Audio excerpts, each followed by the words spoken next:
Nigeria's Federal Capital Territory Minister Nyesom Wike has declared that nobody has the monopoly of causing violence amidst the political tensions between him and Rivers State Governor Siminalayi Fubara. Wike made this statement at Port Harcourt on Saturday during an event organized in his honor by the Rivers State Ijaw People's Congress. And while ridiculing the camp of the Rivers State Governor Fubara for choosing the All Progressives Party as his preferred political party platform for the coming local government election, Wike clarified that Fubara does not represent nor speak on behalf of all Ijaw people amidst the ongoing crisis rocking the state and their ongoing political conflicts. This evening, joining me as guests to discuss this, or as guests, because I have two young, fantastic gentlemen on the show this evening. I have Eugene Odey, who is a legal practitioner in Rivers State. Thank you so much for coming around. Good evening. Thank you for having me. Okay, and I also have GodsWill Jumbo, a political analyst and publisher, Christina Reports, in, of course, Rivers State politics. Thank you also, GodsWill, for joining us. My pleasure being here again. Good evening, all. You're welcome. Now, let me start with Eugene. Now, the FCT Minister, Nyesom Wike, made that statement, nobody has the monopoly of causing violence. And that was after members of the PDP and the APC loyal to Fubara shifted loyalty to the Action People's Party to actualize their political future. But now, before we begin to look at the constitutionality of that move by those party members, let me get your take as regards the statements made by Wike. Is it warranted? Is it justified? Are those the kind of statements we need to make in this kind of political dispensation? Well, those kind of statements are not new, coming from the Honorable Minister of the FCT. We all know that he's someone who does not shy away from controversy. So we saw him swimming in the ocean that he's used to.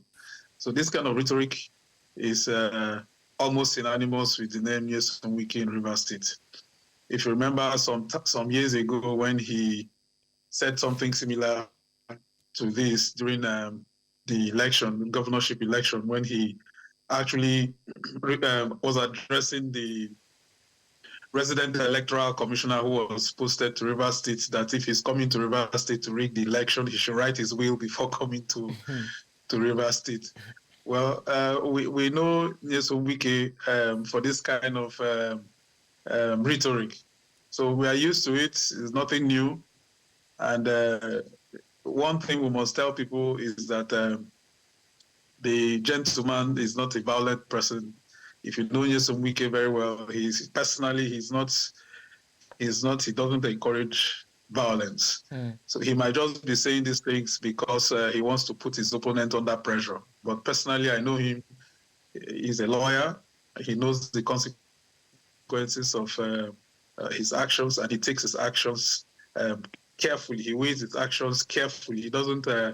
He's not reckless with his actions. He may be reckless with his words. It might not be reckless with actions, but would you agree with me that it could be reckless with words?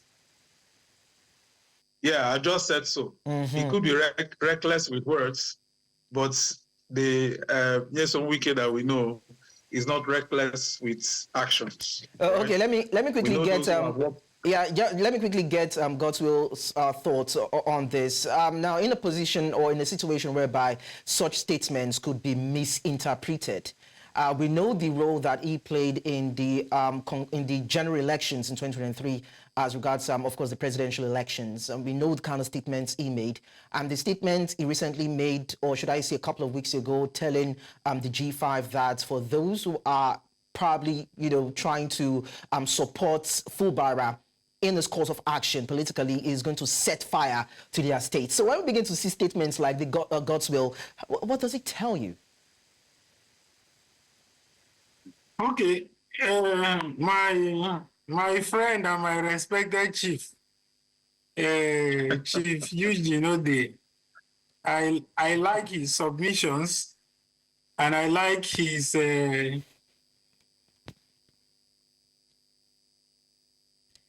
Hello, GodsWill. I think we may be having network issues from your end. All right, while you rectify that, GodsWill, I'll just go back to Eugene. Now, let's now look at the... Okay, I thought you were hearing me. Okay, yeah, yes, we're having, technical glitch in terms of your audio, so you can go ahead now. Okay, so I was saying that I respect my very senior friend, Chief Eugene Odey. When he says the Wike we know, I don't know the we that knows this Wike in this context of being reckless with words, but not being reckless with actions. It's a position I think I cannot agree with. But let's come.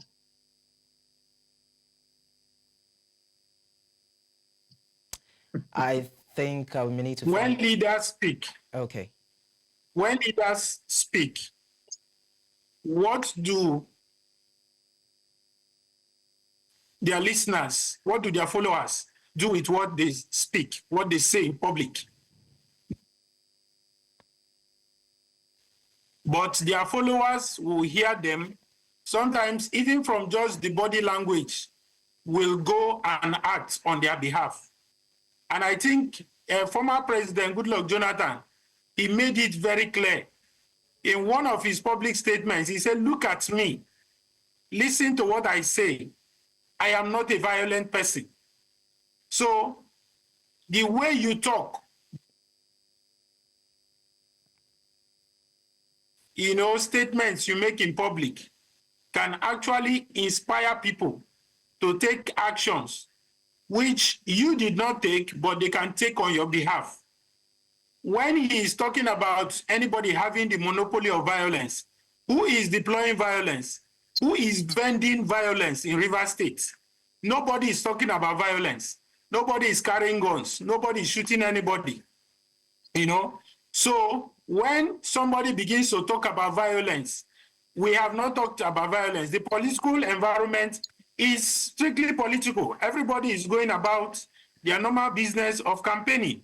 Everybody is pursuing their political paths in life. And you are talking of violence. Who is introducing violence? Who is talking about violence? What is warranting the statement on violence? Let's ask Eugene. Let's ask Eugene about this. Eugene, is there anything that Siminalayi Fubara, to whom this statement was directed, is there anything he has done in the last couple of months, or let's say since his inception, that fuels or means that he's charting a violent path? Well, I will just give you a simple answer, which is a no. Okay. Well, from inception, when the governor took the reins of leadership in Rivers State as governor of Rivers State up until now, we've not seen him being involved in anything that is closely related to violence. In fact, when the issue of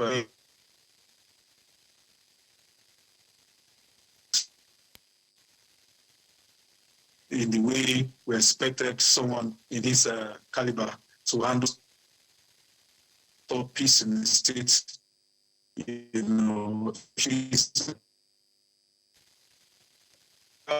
Oh boy, I think we're having issues on Eugene's end too now. Looking at each other, which is all right, but I'm hearing you clearly. Can you hear me? Yeah, we can hear you, but it's a bit erratic, so it's kind of hard, making sense of what you're trying to say. Okay, so you can just go ahead. Let's see. Let's give it one more try.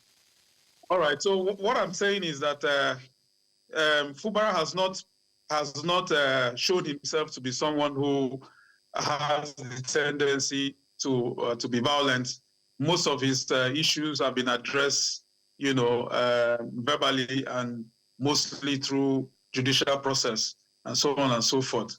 So Wike's outburst probably doesn't sit very well, in the description of the governor that we know in Rivers State, who has so far exemplified peace and calm in his disposition in handling the crisis that have rocked leadership in Rivers State in the past 1 year plus.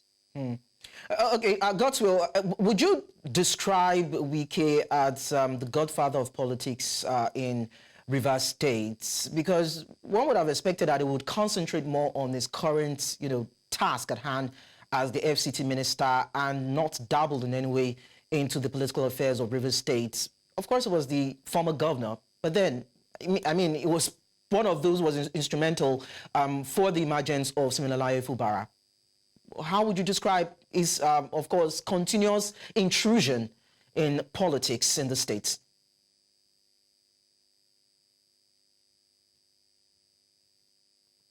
GodsWill.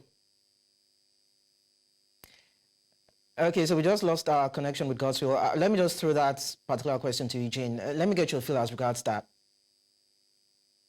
Well, you see, one thread that runs through the whole of this rhetorics from day one till now is the issue, what they call structure, the battle for structure. Rivers State, the soul of Rivers State is up for grabs. Rivers State seems to be a bargaining chip for relevance in the 2027 election. How? And how is that? Of course, the whole thing is a game of political survival. The governor has served out his 8-year tenure as governor of Rivers State, but of course, he still has more aspirations to go. Don't forget, he has eyes on the presidency, and he seeks to remain politically relevant until when those aspirations come to fruition, if all things being equal. At the expense of Rivers State, at the expense of political stability in Rivers State. You wouldn't say it's at the expense of Rivers State, because he's not forcing himself on anybody. If you look around, you see that he has a huge support base, all right? He has people who are persuaded by his style of leadership, and they are ready to support him all the way. Well, they can support him. They can support him because he's now a federal, figure now, if I could put it that way, a federal official. So if any support should come to him, he should be at that level, not in a state where you have a sitting governor. Well, it doesn't always work like that. Most people who, when they have left office, want to still have a foothold, still find a way to control the structure they left behind, to leverage on that structure to help them advance their aspirations at the higher level. Because everybody comes from a place, all right? The reason why he was found worthy to be appointed in the federal cabinet is because of his influence, the influence he wields, not just in Rivers State, but even beyond Rivers State. So he's somebody who brings a lot of value to the table at the federal. Because all this whole thing is just about, the game of wits. It's just about alignment and realignment and positioning and repositioning for purposes of having a better show in the 2027 election. So Eugene, it's beyond Rivers State per se. Okay, it's something Eugene, that goes beyond Rivers State. Eugene, you have come out to say that there is nothing that Siminalayi Fubara has done that is worthy of violence. And we're talking about a governor that's trying to build a structure in his state or in his domain that would favor his tenure. Why should anyone try to disrupt the flow of what he's trying to achieve in probably 4 years that he has to spend? I'm looking for a way to justify. I'm looking for a way to justify what Wike is hoping or trying to achieve in Rivers State when we have a democratically elected governor. But I've just told it's all about the 2027 election. Is it justified? Is it justified? Is it justified? Well, the issue of it being justified is neither here nor there. Like I said, it's all about political survival and political expediency. Something may not sit well with you doesn't mean that it's not justified. There's justification for he wants to win Rivers State for his boss, the President of the Federal Republic of Nigeria. He wants to remain and stay relevant within the ranks of within the corridors of power at Asto Rock. And one of that is that he wants to show his capacity. He wants to show his strength on ground here in Rivers State. Okay. And that's why Rivers State is very strategic in the 2027 election. It was very easy for him to win Rivers State for the APC and President Tinubu because of his influence as the governor of the state as a then. Don't forget, Rivers State was a PDP state. There was no way Ahmed Tinubu was going to win in Rivers State if the influence of the governor was not deployed to ensure that Tinubu won that election in Rivers State. So he still wants to continue to wield that influence to impress the president. Okay. Okay. Of course, it paid off. The fact that he was able to bring Rivers State on the table, he's been rewarded for it. Okay. Who knows whatever reward has also been promised him after 2027 election, and the battle is for him to keep Rivers State on the table of the APC in the 2027 election. So okay. That is the motivating factor. It's not so we can say, so Eugene, it's not necessarily because he wants to unsettle the system. So we can say that Wike has, let me just put it to God's will because it's back now. Can we safely say from what Eugene has said that Wike has a political ambition and what is placing on the table as a bargaining chip is Rivers State to stay relevant, to achieve his aim, to impress his paymaster, if I could put it that way, and of course, GodsWill, let me just get your reaction on this because we need to have an understanding of what is playing out between Wike, Rivers State, and the sitting governor, and if that is actually warranted. Let's straight to the point. Let's cut to the chase. Wike is not impressing anybody.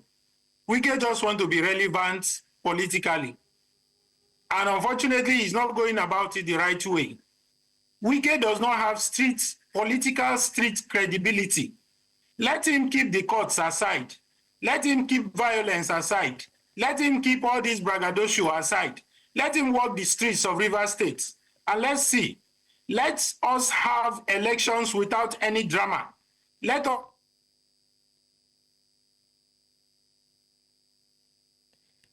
Hello, GodsWill. Without, I don't know, are you getting me? Yes, go ahead. Yes, I'm saying let's get to do an election without any form of coercion, without any form of political drama, without any form of violence.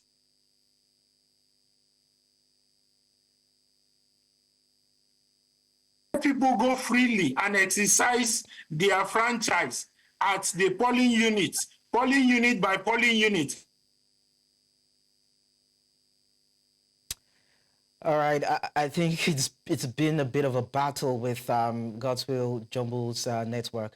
But Eugene, I'll come back to you now. Let's look at a few statements that Wike made during the weekend. Now, I don't know if my producers can pull up the slides for it. He said that, now this is in reaction to the members of the APC and the PDP who are trying to actualize their political aims as chairman or councillors in the local government elections. Now, they say they will be riding on the platform of the APP, that is the Action People's Congress.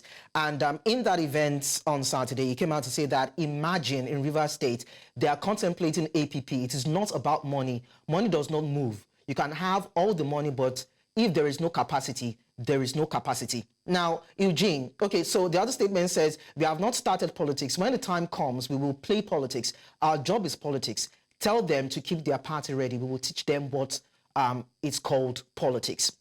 Now, I used to know that politics is about numbers. It's all about numbers. Wike has come out to say that it's not about money.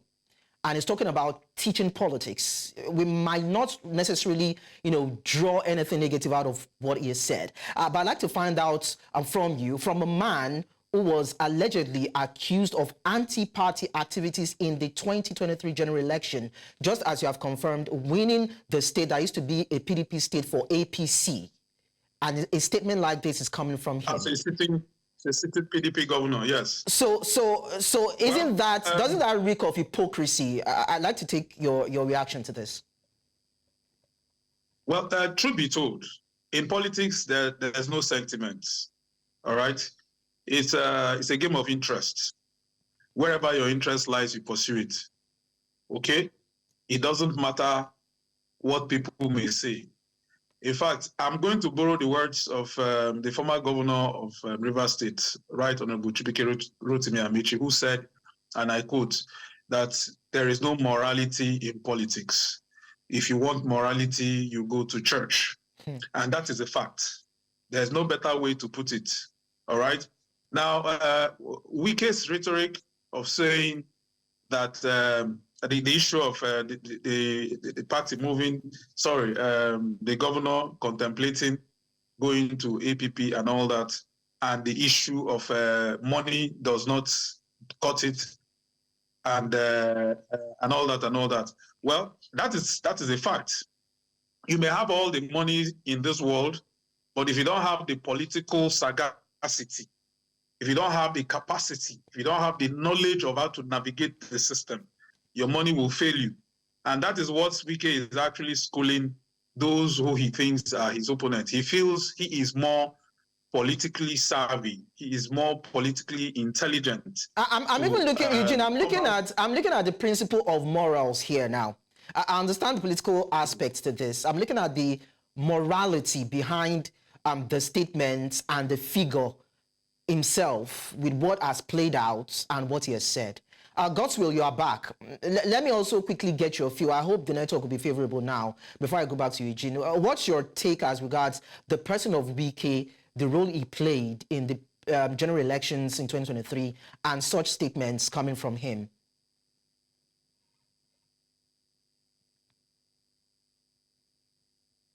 Hello, GodsWill. Purveyed. Okay. It is being purveyed that APC won Rivers State.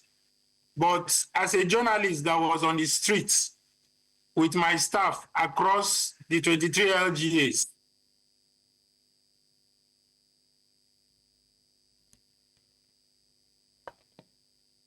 as the Okay, well, I guess we might not be really able to. Oyibo to Eche to Emoha. Are you getting what I'm saying? Yeah, but your network is. You know. All right, let me take you. Okay, GodsWill, we may need to find a way to rectify the issue with your network so that we can have it as seamless as possible. Eugene, so I come back to you now. Yes, I said I'm looking at the person of Wike. I'm looking at the morality. Is he morally fit to have made such statements? Let's leave the political angle aside. I've just told you that you cannot mix morality and politics in Nigeria as it is today. They don't mix. It's like oil and water. You can't be speaking morality and be talking politics in Nigeria. When you're talking politics in Nigeria, you keep morality aside. You leave sentiments out of it and look at the cards that are on the table. Now, the man is telling you, look, I have what it takes to unseat the governor of Rivers State. I have what it takes to wrestle the structure out of your hands. I have what it takes to deliver Rivers State at the center. Now, what we expect the governor of Rivers State to do is to match that rhetoric wit for wit. The governor should be able to also come up with his own strategy on how to contend somebody in the capacity of Nyesom Wike, knowing fully well that the man is not just talking. When he talks, he means what he says, and he says what he means. He is not going to let his hands off Rivers State unless he is made to do so by a higher level of intelligence and a higher level of political maneuvering. So how the governor is going to get Wike out off his back is something that we are going to see in the coming days. But I don't think Wike, that we know, is ready to back down. It's a battle for the soul of Rivers State. And the governor who has not really, we've not really seen him in the arena, in the political arena before he became governor, probably will have to rely allies both within the states and outside the state to be able to give him the joker with which he's going to be able to contain the rampaging Nyesom Wike, who has made up his mind that come 2027, he's going to deploy everything within him to ensure that he takes back Rivers State, takes back the control of Rivers State. But, you know, you would agree with me that, you know, Wike came into power in like manner, having to break the jinx of godfatherism and perpetuality in the states that gave him the opportunity to become the governor. But then he's trying to fight the same precedence. Let me understand, is it well within the rights of the governor of the state and the party members loyal to him to decide to pursue their political ambition in another party? And the reason I'm saying this is because according to what we understand, the governor, came up with a list that was said to have been nominated, screened, and forwarded to the Rivers State Electoral Commission, which a federal high court in Abuja has come out to say this has to stop. Now, looking at the process of having people come into power at the grassroots level, is that constitutionally right? Well, the truth is this. The truth is that it is a party that produces candidates. There is the recruitment platform by which leaders emerge. And that's why the party structure is very, very important for political leaders. Wike has shown that he has full control of PDP in Rivers State and still wields enormous influence at the federal level, at the National Working Committee level. Even though he hasn't left the party yet, it's been very difficult for anybody Wike, as it were, within the PDP. So he has outclassed and outshone and done everything to put this governor where he wants to put him. All right. And that's why you see now that the governor is unable to produce a candidate under the platform of the PDP that brought him to power to contest the local government elections. And so he has to think of another platform, going to another political party, because, as it were, Wike has totally blocked all the avenues within the PDP. So these are the things that we are talking about. Well, if it's going to be a strategy for the governor to jump ship and to a whole new platform, if he feels that the PDP does not serve his political interests anymore, well, it's also a strategy that may work for. We've seen others do it and succeed. Somebody like Obaseki in Edo State did it and he succeeded. He left the APC and came to the PDP and still won his second tenure because of similar